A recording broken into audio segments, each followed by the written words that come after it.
All right, welcome back everyone to JFace Games. Today we are talking about intrinsic motivation. I know that sounds weird, but we had a conversation on the Discord channel. Shout out to EP11C.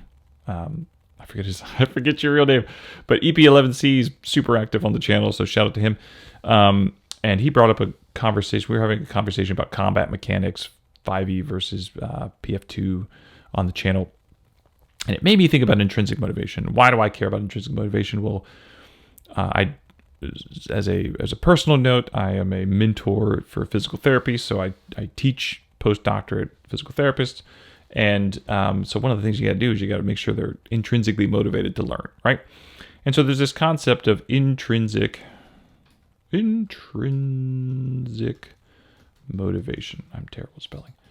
And so what's the main gist of this? Well, the main gist of intrinsic motivation is that's going to be the fact that someone doesn't need a carrot and a stick to do something. They actually want to do it, right? And because they want to do it, it just makes it more enjoyable for everyone.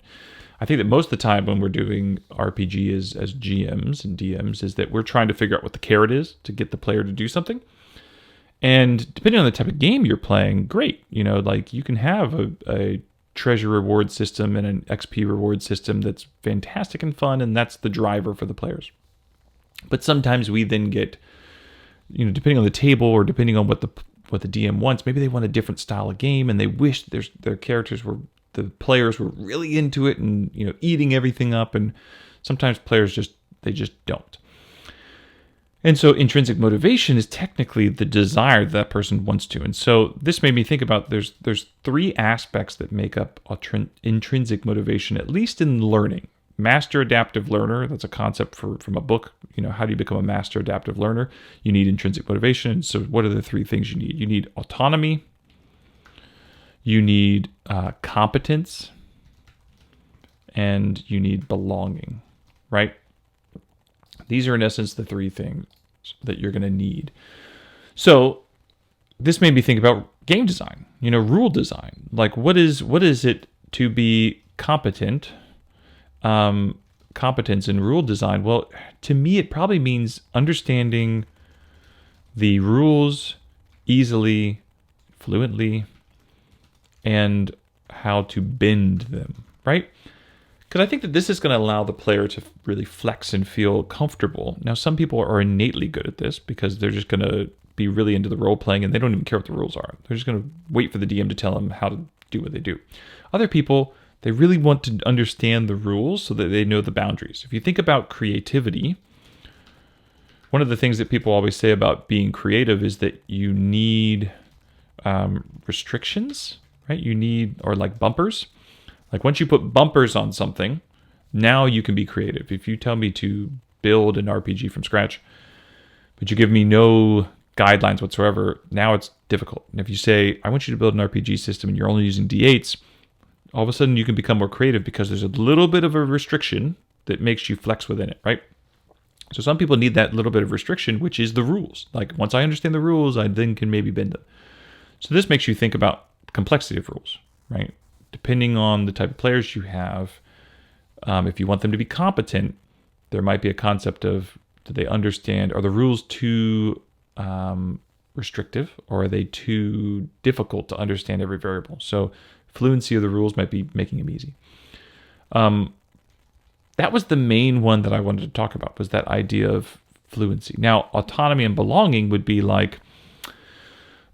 just be how you approach the table and the communication of the table, making sure that everyone at the table understands, one, they all know each other and they're friends. And so that could be a really good session 0. Like belonging to me is really about getting a really good session 0 so that you're pulling in everyone's backstories and getting an idea of everyone's on like building characters together. And then probably GM, DM, in between session talks, right? Like that's when you check in with your players and you're like, what kind of stuff are you wanting to get into? Like how much you want to pull in from this backstory? What do you think about this? Like I'll do that all the time with my players just to get an idea. And sometimes they don't care. Like they're like, I don't know. But me just asking probably primes them to feel like, oh, like he's engaged, and I'm a part of this. Like, I'm a part of this journey that's going on. And then autonomy, part of that is the player needs to feel that, that could go to the conversation of like railroading, right? Where it's like the player needs to feel like they have the freedom to do what they want, right? Railroading is not a bad thing. Railroading can be a good thing. It can be how you package it. Like me as a DM, maybe I've already designed the quest, but I don't know how I'm exactly getting from point A to point B. I know I'm getting to point B, but I might have to be creative in how it gets there based on what the players do. But for the players, they should always feel like they're not just going from point A to point B. There's a perception there, and there's that perception of feeling autonomous. And so maybe with this combination of concepts, you can then build that intrinsic motivation so that your players are really driving and showing up at the table excited every time.